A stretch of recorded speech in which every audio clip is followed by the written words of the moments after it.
All right, welcome to The Explainer. Today we're going to unpack a really thrilling cautionary tale from the sci-fi novel Mirror Life. And this is a story, it's all about ambition, it's about grief, and it's really about that terrifying moment when science just outruns its own morality. And this, right here, this is the core question of the whole story. You know, how far is too far? It's a question that unravels with some, well, pretty devastating consequences. So let's get right into it. So where do we start? Picture this. It's pre-dawn, totally quiet, inside this super high-tech, sterile lab. And that's where we meet our protagonist, the brilliant, and I mean obsessive, Dr. Olivia Bennett. And for her, this lab, it's way more than just a lab. It's like her temple, a sanctuary where she controls every single variable. She's just swimming in this river of data. And get this, she's running all the checks by hand. Why?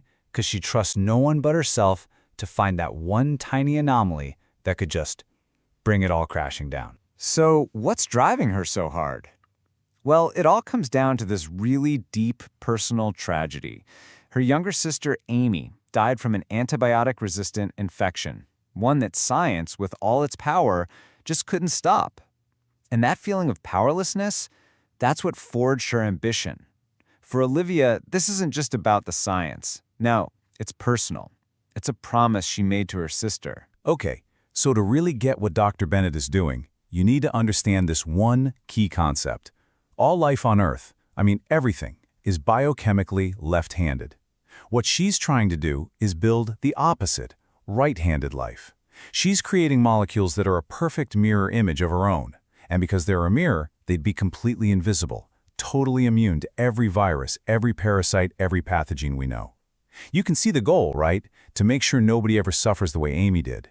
It's a beautiful, brilliant idea, but man, it's got a really terrifying shadow. So after years of just relentless, nonstop work, she and her partner, this really charismatic guy, Dr. Lucas Aldridge, they finally do it. They achieve the impossible. They create a stable, self-replicating mirror protein. I mean, this is the breakthrough that could literally change everything. Or, break it all. Now, a discovery this big, it's not going to stay in the lab for long. Of course not. Bennett and Aldridge, they take it straight to the world stage. They're at this huge scientific conference, and they are ready to unveil a brand new form of life. And their presentation is just, it's stunning. Aldridge, he's the showman, right? So he gets the audience all hyped up, and then Bennett comes in and drops the hard science. The grand finale, a time-lapse video. And it shows their little mirror organism just effortlessly surviving this massive viral attack that completely, utterly annihilates the standard cells next to it. And the data, well, you just can't argue with it. The standard cells, wiped out, 0% survival. The mirror cells, a perfect 100%. They've done it. They've created a perfectly robust biological system. And the room, it just erupts. People are realizing they're not just witnessing brilliance, they're witnessing the end of everything they thought they knew about biology. But then, right in the middle of all the applause, one single voice cuts through the noise. It's Dr. Gabriel Torres.